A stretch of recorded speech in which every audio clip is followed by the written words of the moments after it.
you done now?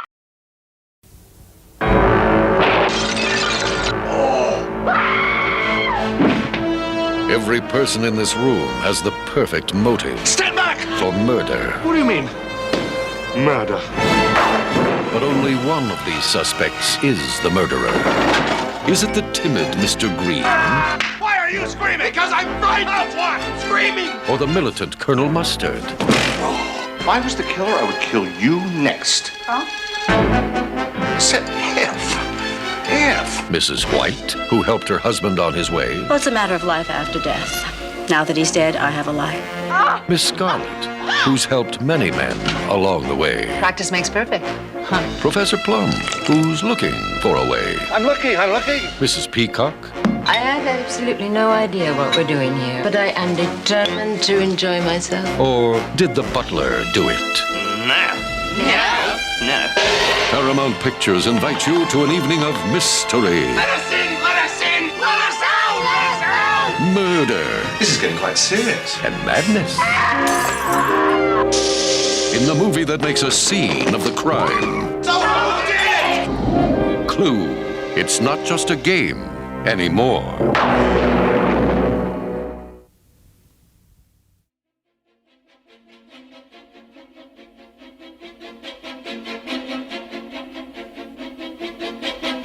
Hello, everybody. Welcome to Clue the Movie Podcast, where we break down the 1985 cult classic movie Clue, 1 minute at a time. My name is Brad Gilmore. I'm joined, as always, by Jeff Smith, who's looking at me. Jeff? Yeah.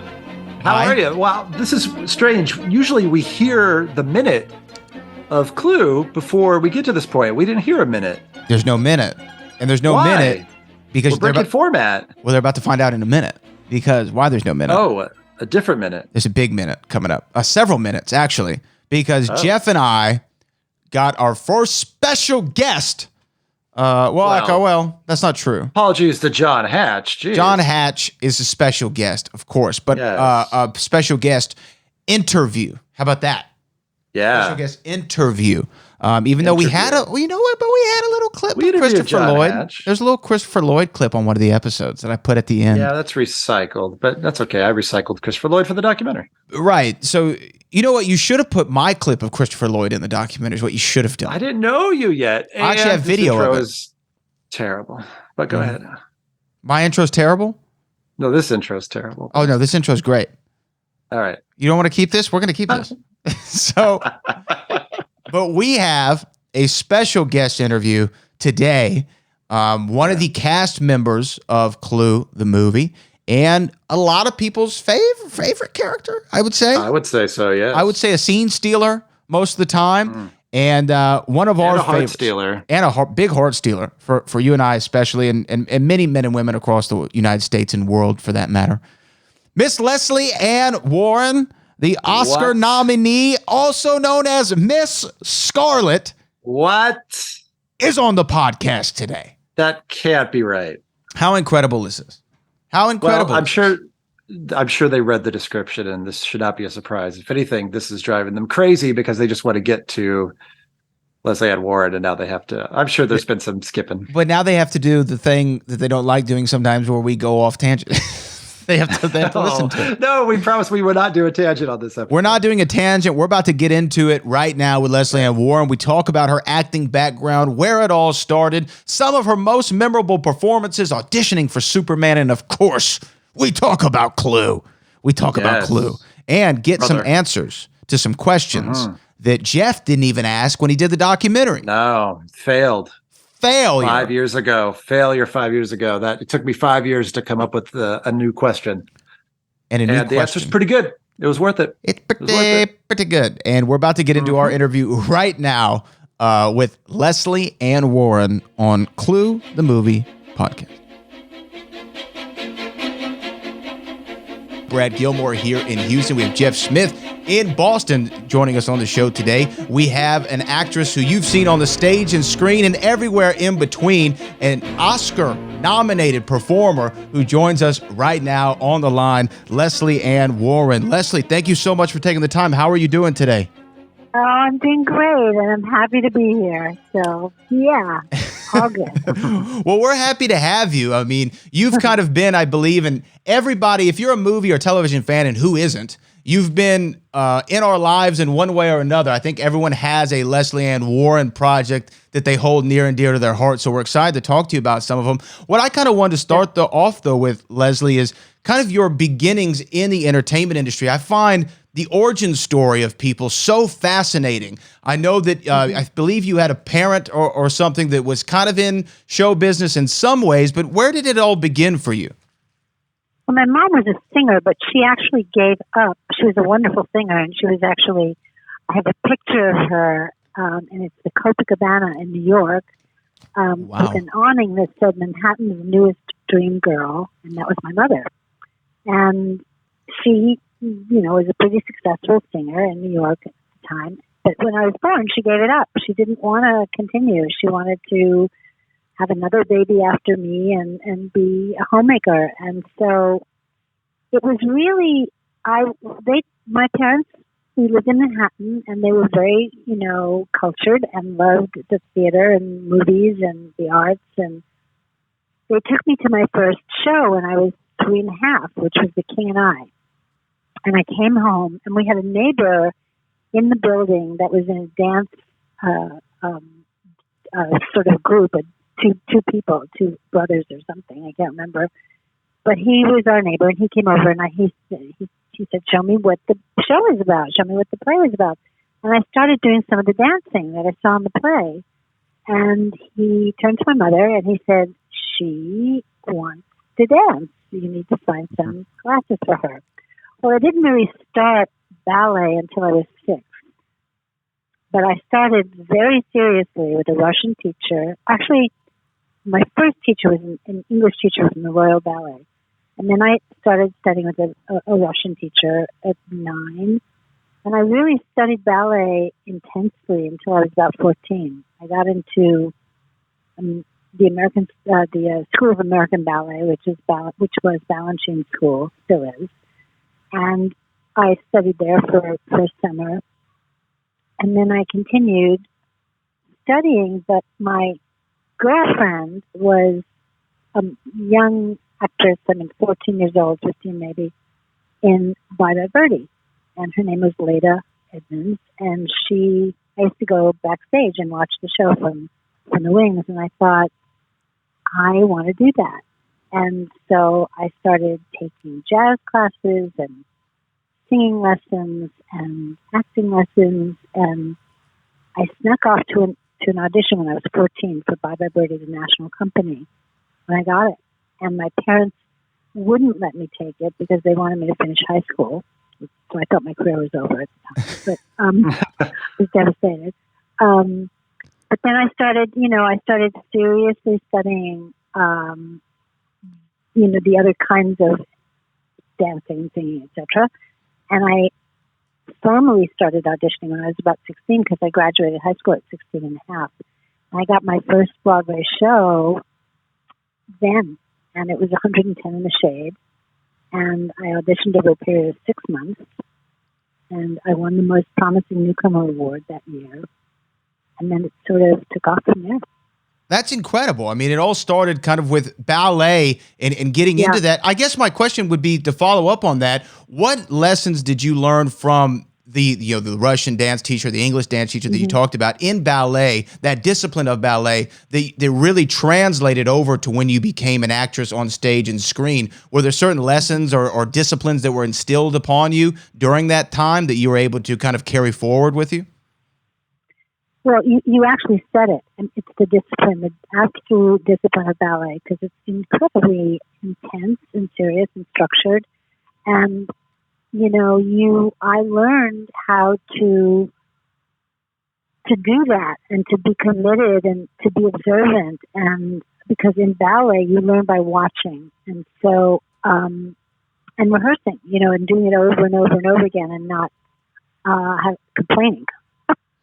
So that by the time I got to my first Broadway show, and it was choreographed by the legendary Agnes DeMille, I don't know if you're familiar, but she was the woman who really changed the face of musical theater. She choreographed Oklahoma and Carousel and all these incredible musicals. And she was a choreographer, and so she was very demanding. And I was 17, and she was incredibly demanding. And but I'd already been with demanding teachers, so I knew what that was about. I knew how to do that, you know. And it also gave me, as I continued into my acting career, it gave me the capacity to utilize my entire body in creating a character. And a lot of actors don't have that training. So they essentially act from the neck up, you know. But because of dancing, I was able to really create characters that had a whole particular way of walking, talking, moving their body, you know, expressing themselves. That was available to me because of all my dance training. Now you go ahead, Jeff. No, I was just going to say that makes total sense, because I'm just thinking about some of your roles that you're more famous for, that are so physical. I mean, I was just watching this is strange. I was watching your episode of The Muppet Show this morning on Disney Plus, and talk about you were required to basically match the energy of these amazing articulated characters, and you kept up right with them, even with your facial expressions and everything. And I'm thinking of just your characters in Victor Victoria, or Life Stinks, where you're very animated, and of course Clue, which we'll be bringing up a lot. Yeah, definitely. Yeah, no, absolutely. I mean, you got that right. I was very Thank you. I mean, what I mean is that's exactly what I meant when I was trying to express about how I was able to utilize the dance training. And, you know, and the other thing I think about dancing is that, you know, you are creating these magical scenarios. And I remember I did the first play that I did out here in Los Angeles was at the Mark Taper Forum. And it was a play called Metamorphosis. And the audition for Paul Stills, who was a very famous director coming out of Second City, it was just he and I in this big, huge rehearsal space. And he said, okay, now I want you to be a fairy princess, and you're being chased through the forest by a bunch of gnomes and wood people. You know, and I immediately did it, because in ballet especially, you're creating these worlds that are, you know, purely fantasy in many cases, and you have to jump in with great belief and, you know, imagination. So it also allows me to have that way in to a character as well.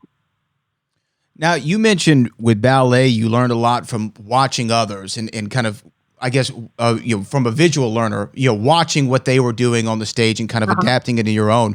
When you get into acting, did you kind of do the same thing? Were there certain actors that you would look at and say, oh, okay, I see how they're doing that, or I see how they're entering the scene this way. I see how they took the script and kind of made this line reading their own. Were you looking at others? And if so, who were some of the actors that you looked up to?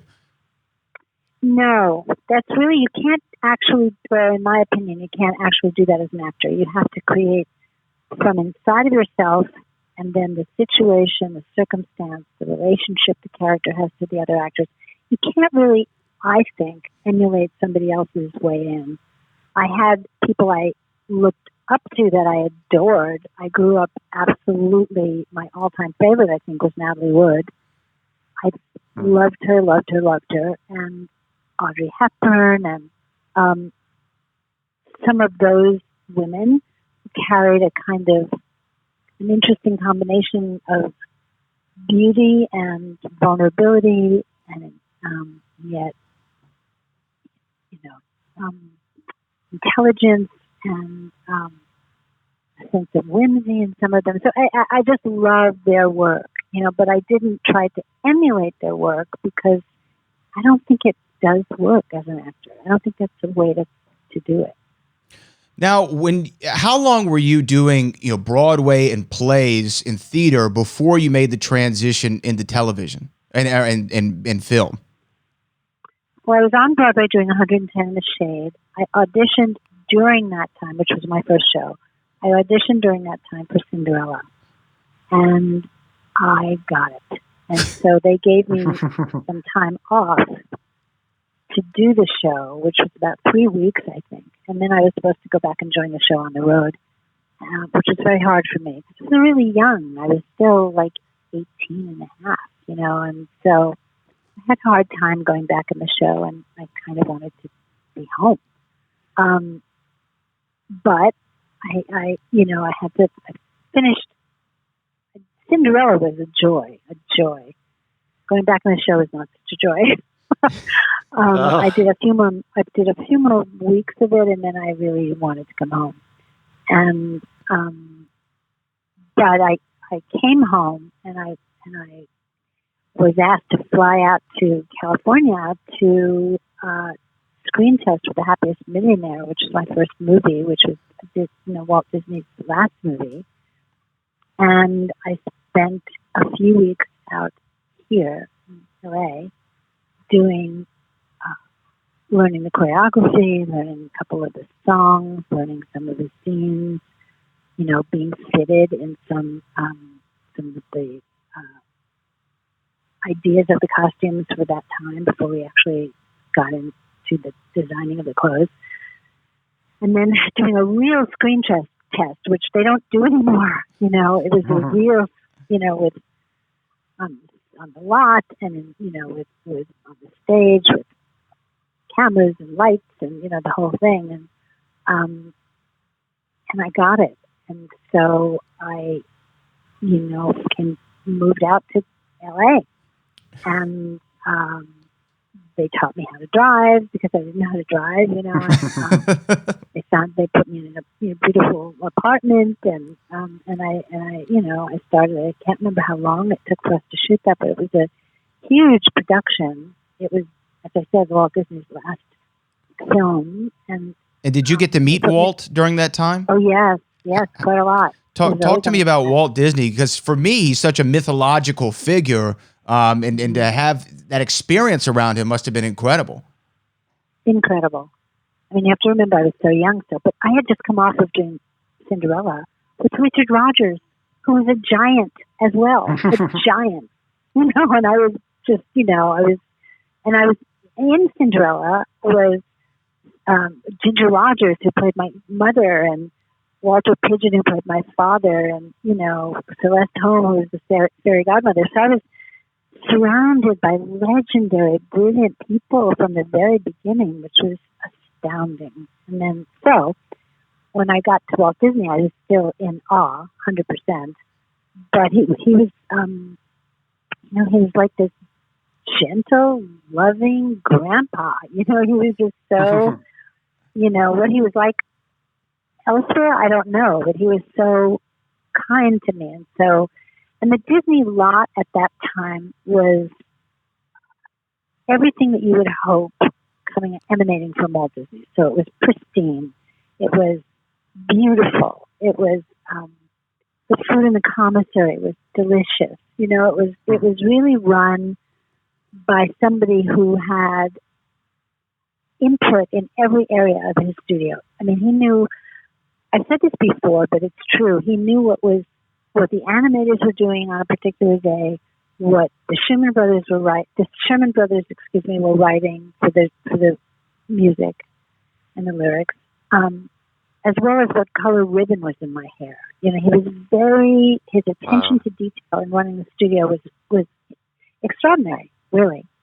And so they put me under contract to Walt Disney for 2 pictures, but the sad part was that when I came back to do the second one, he had passed,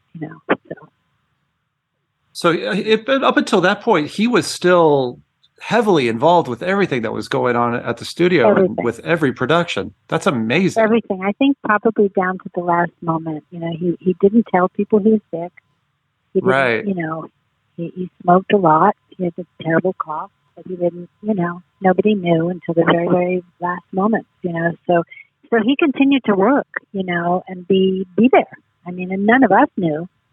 So it was, it was a shock and a tragic one. Did you have the experience? You hear this a lot when he was hands-on with young actors and actresses like Kurt Russell and Haley Mills. Mm-hmm. You said he was kind of a grandfather figure. Did he take you to Disneyland and really, He didn't take us to Disneyland, but I had dinner at his home with his wife. Oh, that's better than Disneyland. Yeah. Better than Disneyland, I'll tell you. Yeah. Because Nobody can say that. Were working.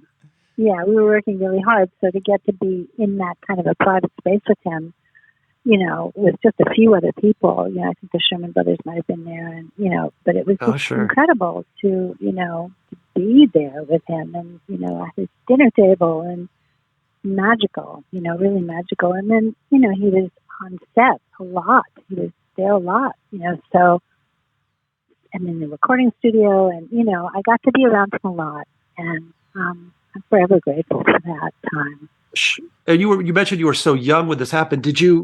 Looking back, did you really feel like how amazing this was? This was your second filmed production, and like 2 out of 2 are with these amazing icons in the industry. Mm-hmm. Did you think, I guess this is what it's like, or did you? No. Did you realize at the time how amazingly fortunate you were? I was, I was so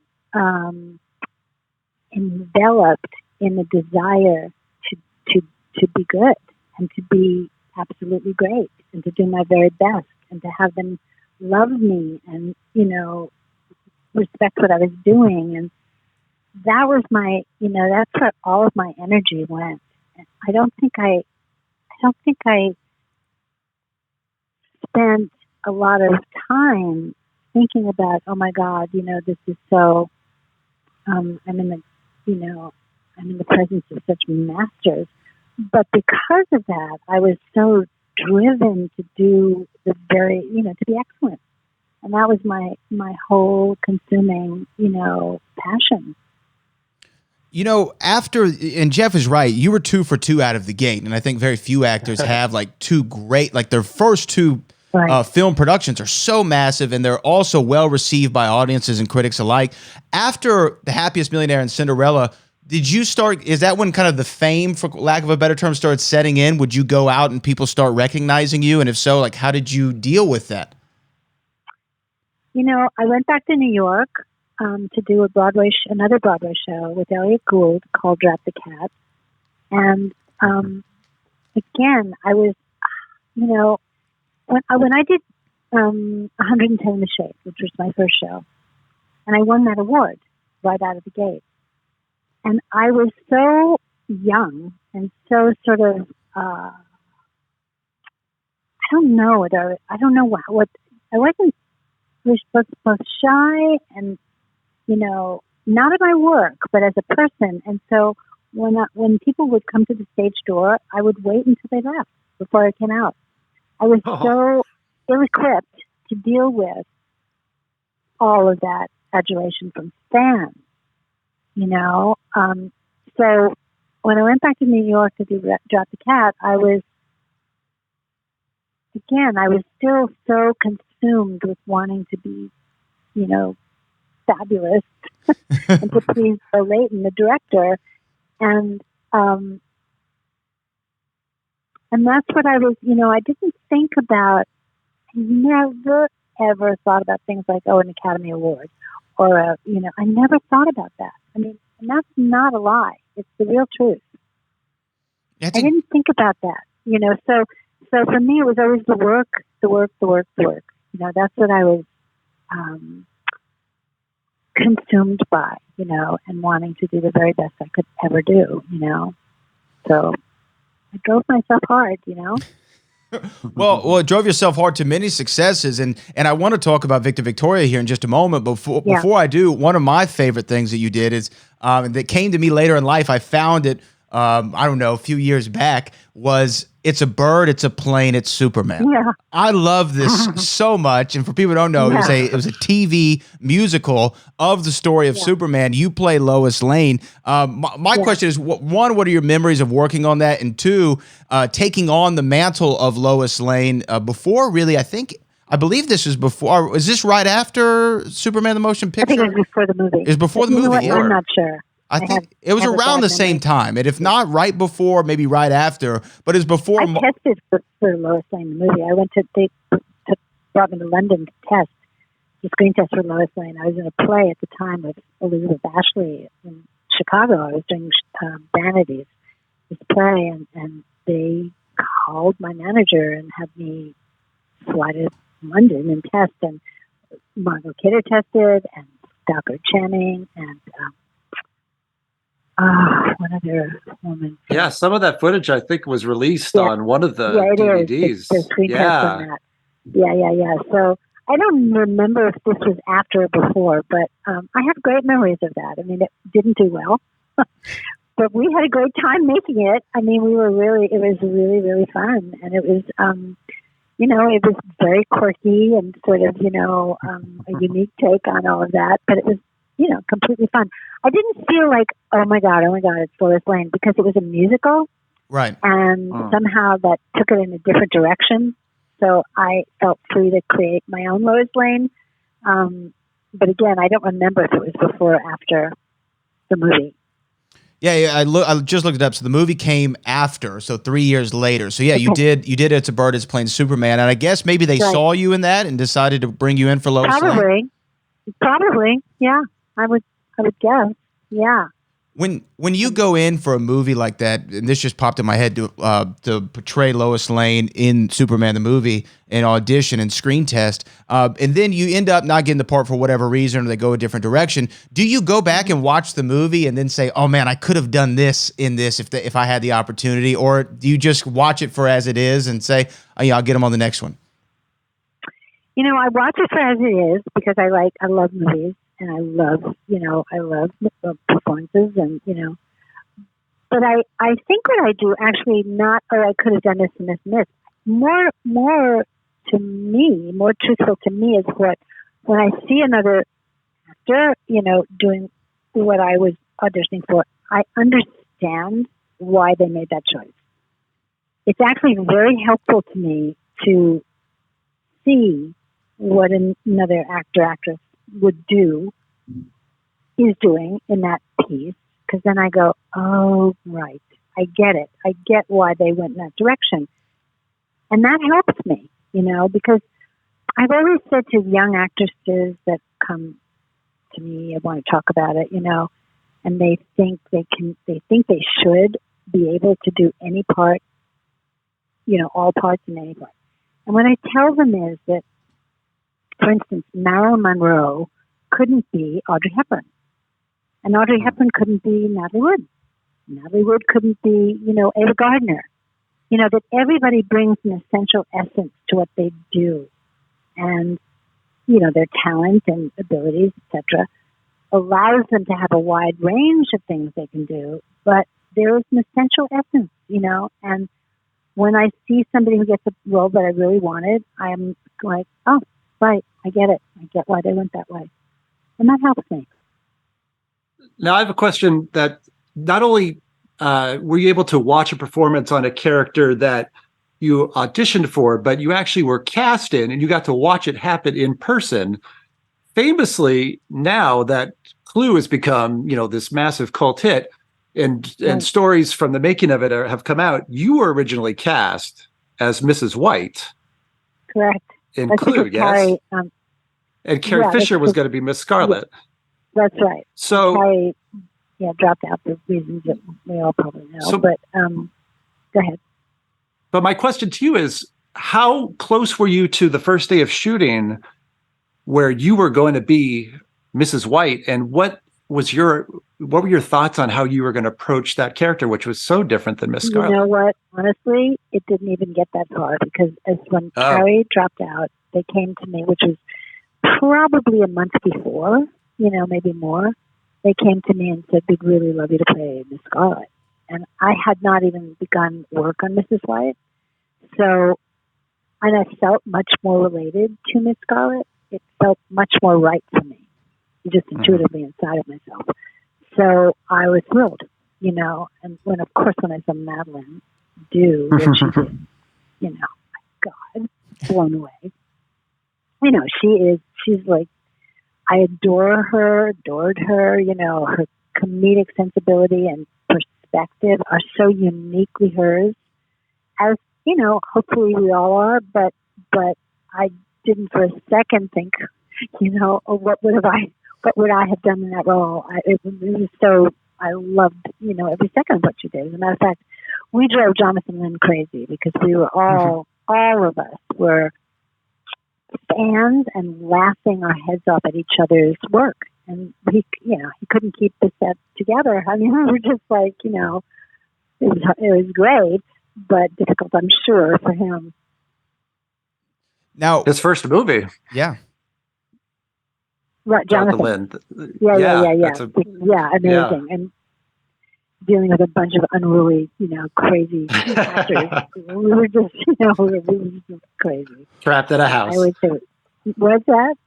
Just trapped in a house. Yeah. With all these characters. Yeah. What though, Lesley, about, you said, okay, when you found out you're going to be Miss Scarlet, you're like, oh, this is great, because you said you found more that you related to with her, or you understood her more. What exactly did you understand about Miss Scarlet?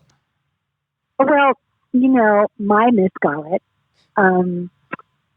my idea of her was that she, used her sexuality to not only as a weapon, but to get what she wanted at all times, So, without sounding like an egomaniac, people go on. Well, let me just say, things have been written about me in the press, about fantastically complimentary about that part of my, toolkit. So I knew that I was able to bring that, and I loved that she was smart as a whip, even if she wasn't educated, but smart as a whip, and manipulative, but cunning. And, I also loved, I don't know whether this came out of, who knows where it came out of, but I just saw her as I was perpetually sort of just slightly annoyed, just kind of like annoyed at everybody around her, just wanting to get what she wanted. So not that I hope that's not me, but there was a whole variety of qualities that I thought, oh, I can really dig into this and I know what to do with it. You could really make the argument that Miss Scarlet was, although you say uneducated, the smartest one in the room at all times. She kind of cuts through the bull, sees it. She's, I guess, street smart would be the word for it. Yeah, street smart. Yeah. Exactly. And she definitely stands out. Now, you got to work a lot with someone who I adore. I've gotten to interviewed before, Christopher Lloyd, during the making of that movie. Christopher Lloyd has his own way of doing things. And I think all the actors in that cast were very singular and unique. Yeah. Very unique. Yes. Similar and being very unique. How was it was it difficult to balance all of those, uniquenesses, for lack of a better term, all in one cast? No, I think that they were brilliantly cast. I think everybody was in my opinion, that cast was some of the most extraordinary comic actors, not comic performers, but comic actors. So they all came with that sensibility, but particularly their own. So it wasn't hard for us. It made it much more fun because we were also distinctly different. And I think, Jonathan and his casting director made great choices, I think they made excellent choices. And for me, when I heard the Carrie Fisher story of she was originally going to be Miss Scarlet, I can't even see it, and I just can't see it. And I know Carrie, knew Carrie. Yeah. Mm-hmm. Me too. I loved her in every way. Oh, she's fantastic. We were friends. Brilliant woman. But I don't see her in that role at all. So I think, that, you believe in destiny, whatever, things happen for a reason, all of that. Somehow it was the zeitgeist, it just was the right moment, for this cast to come together. Yeah, it's true. I think if you take anybody away out of the equation, it totally changes the movie. And that kind of makes it already feels like a play anyway. And it is interesting that it is done so often as a play now. but there is something musical about it, even though it's not a musical, in the way that just Michael McKean's performance is so different than Christopher Lloyd's, than yours, than Madeline Kahn, than Eileen Brennan, who's amazing. And then, of course, Martin Mull, who you've worked with several times. And that's he's amazing. And especially, I know Brad is a huge fan of the show Psych. Yes. And it was amazing to see the three of you come back, and probably one of the most popular episodes of Psych ever, in the 100 Clues episode. That's what they said. I know. It's so great. That's so great. And I had just come out of a cast for 3 months. I had broken my kneecap.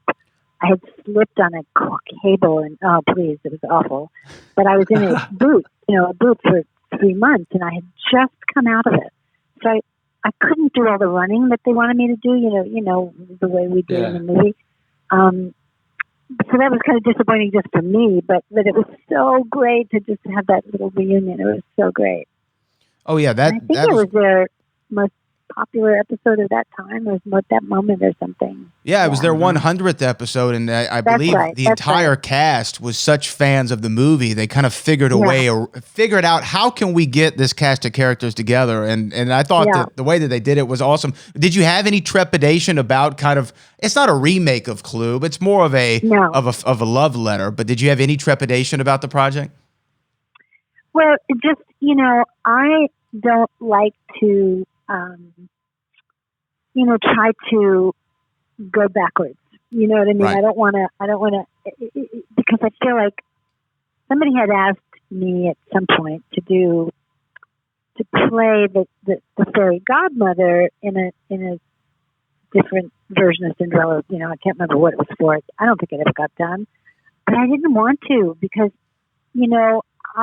that was a moment that I cherish, and I don't want to, and I know a lot of people do, and I didn't want to, spoil it by showing up in a different way in the same story. So that's just me, that's just me. I'm many people suppose do it and love it, but so I was a little concerned about, is this going to fall so far short, of what we did? But because they're crazy on that show, they were so funny, and, they're just crazy and great and funny, and so it was, it was just a great kind of combination of Psych and their mad cat sort of, behavior.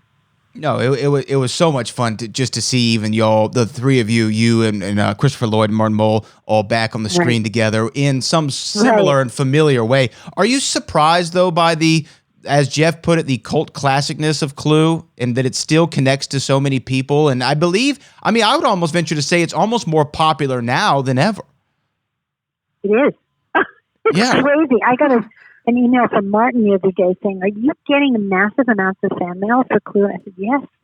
It's so incredible. I mean, it's, I think we were really surprised when this sort of groundswell of it started to happen. And I guess that was, I don't know how many years ago, but it's probably 10 or 12 or 15 or something like that.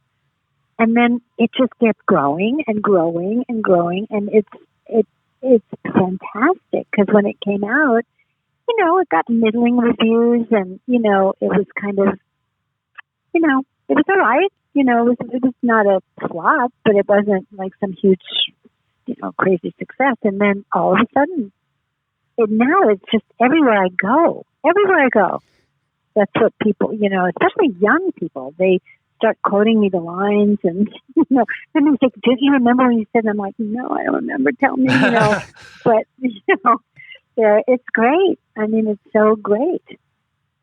Are there any favorite lines of yours that just kind of popped into me? But are there anything that you see a lot of that people tend to always quote from Miss Scarlet? Or is it just kind of the character that people really connect with the most?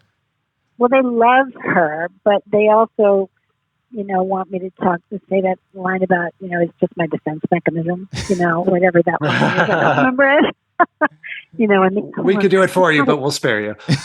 No, please. Be my guest. No. Oh, Okay. Well, I think the line you probably hear the most is 1 + 2 + 2 + 1, which is from the ending where you are the lone murderer. Yeah. Absolutely. Yeah, that's always, they always talk about that one. And then there's one other that somebody actually wrote me today, and can't remember it right this second, but yeah, they. Oh, I bet it's let us in, love let it. us in, let us out, let us out. No, although it's No, it's not that one. and, That's a good one my that you and husband, Martin have. My husband had not. He had seen it when it first came out, but we we weren't together, and he said, let's watch it. And honestly, it totally holds up, and it's hysterically funny. And so I think maybe that's why it's just such a iconic classic,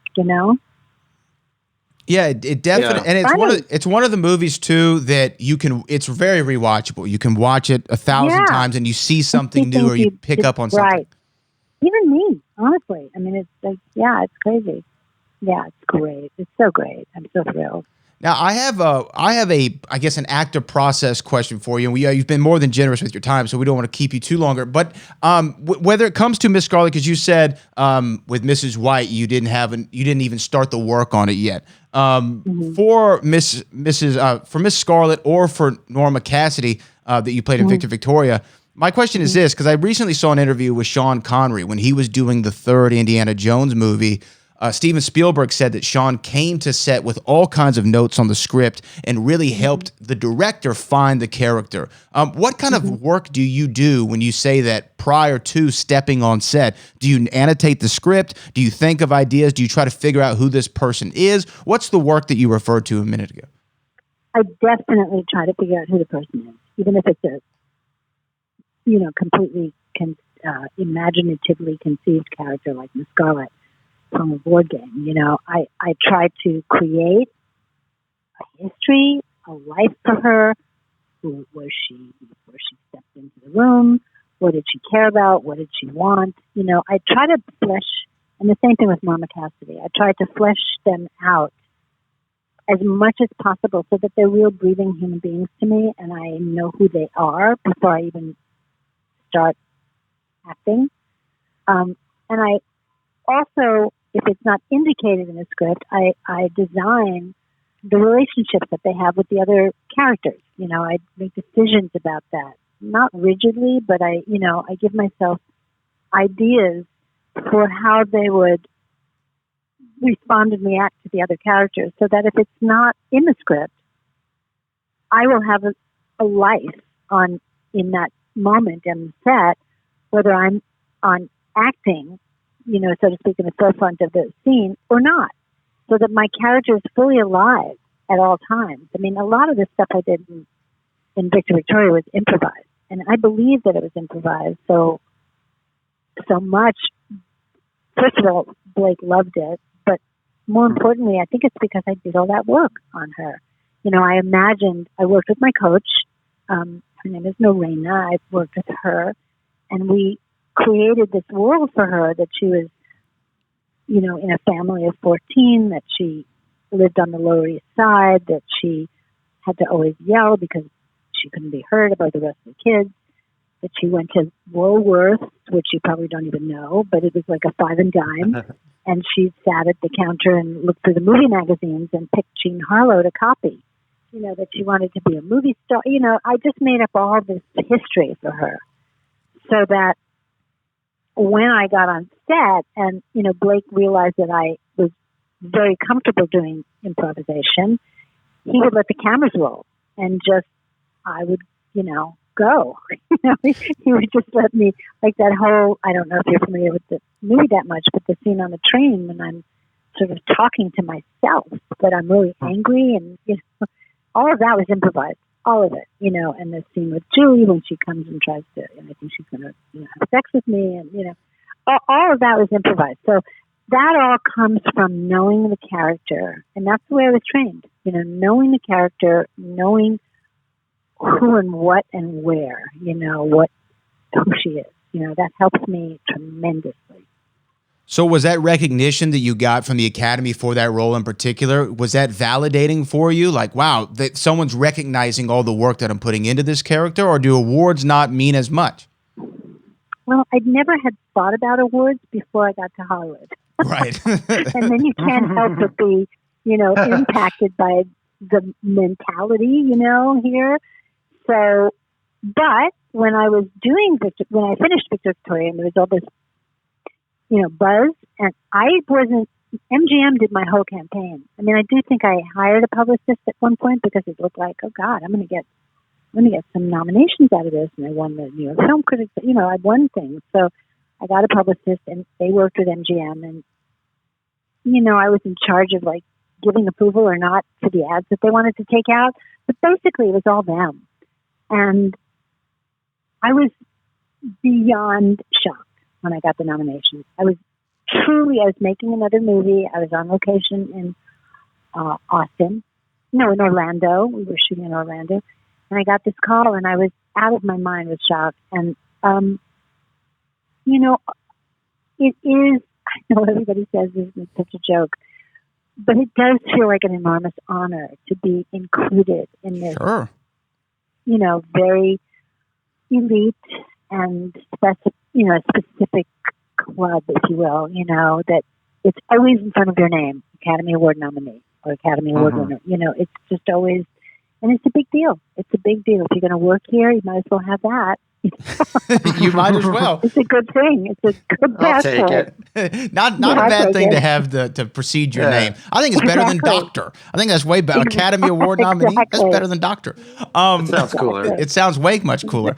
Lesley, we really have appreciated your time. My last thing for you is throughout your illustrious career, I mean, you're an icon as far as Hollywood goes and in movies and television. What is the best piece of advice you've ever been given? And if something doesn't come to mind, what is the best advice that you can give to somebody who wants to have a career similar to that of Lesley Ann Warren? Mm-hmm. Well, number one, I didn't go for this career. That was not my purpose. My purpose was always to study, do the very, very, very best I could do. I mean, I remember days on Happy Swinging Air because I did a lot of dancing and singing in that movie as well as acting. And I was tired. And I remember to this day saying to myself in my head, you wanted this, don't give up now, So to work hard, to work really, really hard at what you desire. Don't have your eye on the brass ring. Have your eye on the job, That's number one. And number two, for me, and I think it's so important, it doesn't matter what form it takes, but find something that can give you a very strong spiritual inner life. Doesn't matter what it is. It could be, a peanut butter sandwich. Doesn't matter. Just have something that you can rely on because 90% of it is rejection. And you have to find a way to keep moving forward, which wasn't easy at all at times. I had to develop this. What I'm talking about, I had to work hard to develop this myself. Absolutely.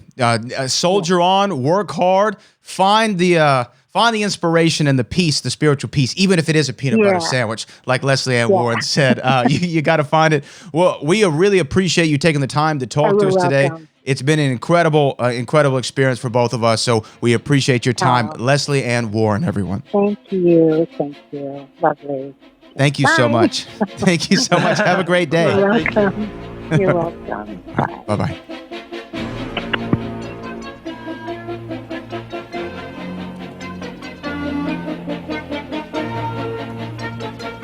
There it was, Jeff. Hey. We did it. Hey. Peanut butter and jelly. Peanut butter sandwich. Peanut butter sandwich. I think you added the jelly in there. Forget what it was. Well, peanut butter sandwich. She said it could be anything. It could be anything. So it could be a peanut butter. Although and I don't jelly. even like peanut butter and jelly sandwiches. I don't like peanut butter. No. So that could be hers, not mine. It's not mine. Mine will be awards. Mine will be awards. That's I know good. she said it shouldn't be about that, but she said it could be anything. So no, I want awards. Mine would be critical and commercial acclaim. You know what I mean? Critics. Like fame, though? I've thought about this a lot. I don't think that I would really enjoy large-scale fame. Right. I think you a lot of recognized the time, everywhere you go. No, I don't think I like that idea. But you're a fairly public person now. Fairly. Yes. No, I'd say you definitely are. And amongst wrestling fans, I've seen you in the ring. I have been in the ring. But you know what? It's not about me. It's not about you, Jeff. It's about Lesley Ann Warren. Well, we're already done with that. We're never done. That's all you tuned in for. No, it's true. But if that's all you tuned in for, that part's over, everybody. But 45 minutes, which is great. Like we got so much time with Lesley Ann Warren to really break down, her origin story, Clue the movie, main takeaways. Just the fact that she got to have that experience working with Walt Disney on The Happiest Millionaire, and went to his house, and he was just going to the end. The color of the ribbon in the hair is what stuck out to me, right? Where he was so detail oriented. He was like, I don't know what color, he didn't like, but to say, no, let's not do that. Let's go with this. Is that good or is that micromanaging? Not to take away from Walt Disney. I think it's great. I think it's great because some people are truly visionaries and they see something that no one else sees, and that's what makes them unique. It's what makes them special. What's what they bring to their art and their craft. And I think the fact that he had that capability to see it all, to literally see it all, is fantastic, and it's really interesting to me. The level that he knew everything that was going on, and this is what 62, 63. It's very close to his passing because I think he passed away in 66. Okay, so 67. So this movie came out in 67. So, okay, so this is like 60. It came out a little bit after, but 65, 66, somewhere around there. So this is like Disney World is around. Walt Disneyland's been around to be built, for what? 10 years, probably. 1955 is Disneyland. 1955. Disney World opened in 71. So he never got to actually go to Walt Disney World completed. My favorite quote actually of hers, and I was going to comment on it after she said it, but she was going. So she was going. It was great. Want to interrupt. It was you don't step in front of a moving locomotive. The moving Lesley Ann Warren. No, she was talking about, this is in her origin story, and she mentioned how, and she said it so, just matter of fact, she goes, and I didn't get started with ballet till I was 6. Like, delay. Like, what took you so long? What took you so long, Lesley? Yeah, come on. I'm thinking, what was I doing at 6? Nothing. No, you could tell, I mean, even just with her advice at the end, just telling people, this is hard. Actually, when she said this stuck out to me. When she said she was doing whatever the movie was and or the project was, and she said, don't forget, you wanted this. Oh, yeah. You wanted this. When it was hard. When it was hard. Hey, you wanted this. And I think we've all been there. When you're editing the movie, the Clue Whodunit, a Clue documentary, or when I was doing books or anything that I've done. I mean, I had this experience recently. I won't say who, but I was talking to you about an interview that I did recently for the TV show and for the radio show. And I was like, I didn't feel great after it. And then I started to kind of kick it around, and I'm like, hey, brother, this is what you asked for. Yeah, you know what I mean? Not all going to be. They're not going to all be Lesley Ann Warren. No, they can't be, because then it'd be like having steak every night for dinner. It would be. And she was absolutely lovely. So we hope all of you loved the interview with Lesley Ann Warren. And if you did, let us know. Put it in the comments. Put it in the we have our own Twitter account now for Clue Podcast. And what is it? Clue _podcast. Womp. I am not happy about the underscore. But underscore, you know what that underscore means, Jeff? It means that you didn't take ballet before the age of 6. That's what that means. You're late to the party. I was watching cartoons. You're late to the party. I should have known Twitter in 2020. Whoever got Clue Podcast, by the way, I don't even think they're using it. It's one of those. I think you mentioned it with Brad Gilmore too, where they just get it and then they sit on it and they have no followers, they have no posts, they have no picture. It bothers me. And I didn't even bother emailing to see, because I know that never goes anywhere. It doesn't happen. It doesn't happen. It doesn't happen. So you just learn to live with it. But we loved having Lesley Ann Warren. So leave us a review on Apple Podcasts or Spotify, wherever you're listening to this. We're actually on several podcast platforms now. This is a new development, even for you, Jeff, that I didn't even tell you about. Please. Do you want me to list them off where we are? Yeah. If anybody's still here at this point, let me list off. It's just for us now. This is usually how the shows start and end. We're just recording still. Yes, we're just having to be recording. So you can find us, here we go, on Apple Podcasts, Spreaker, Spotify, iHeartRadio, Google Podcast, Amazon Music and Audible, Castbox, Deezer, Podcast Addict, Podchaser, and GeoSavant. So there you go. Some of those sound made up. They're all real according to this platform. True. Okay. So we don't know. But if you want to hear more interviews with the cast, let the cast know. Yeah. Tag them, email them. Right. They're getting, as you heard, Martin Mull is emailing Lesley Ann Warren saying, can you believe people are talking about Clue so much? Can you believe it? And why do you think that is, everybody? It's because Clue, the movie podcast. And? Okay. And who done the Clue documentary? I would hope. That's true. That was the one thing I was waiting for her to say. Because if you notice in the interview, we did not identify that I had met her before 5 years ago. Sure. And interviewed her for the documentary. That was just that didn't need to be. So that was never mentioned. But I thought there for a second when she was talking about this Clue resurgence, she might say, did you know there's even this amazing documentary out there right now that this very handsome gentleman put together? She didn't say any of that, but that's okay. That's okay. But if you want to hear more, I don't need it because I don't need awards. You don't need awards, Jeff. It's about the hard work that you put into the documentary. Yeah. I wanted this. You wanted this. You asked for it. So on those words, we're going to leave you this week on Clue the Movie Podcast. Follow us on all the socials that we're on now. You can find us. Just type in our names. Type in Clue Podcast. If you type in Jeff Smith, maybe you get him. Maybe you get you're going to get a lot of stuff. You're going to get a saddle maker. You're going to get a politician in Iowa, I think. A shoe cobbler. Yeah, I am really ungoogleable. Yeah, you need to get your Googles up. You need to have your unique identifiers. There's some things I don't want you to be able to Google. It's probably true. Well, until next time, this has been Clue the Movie Podcast, and we'll see you all with our regularly scheduled programming next week. Got another minute. Another minute. Coming up. Coming up.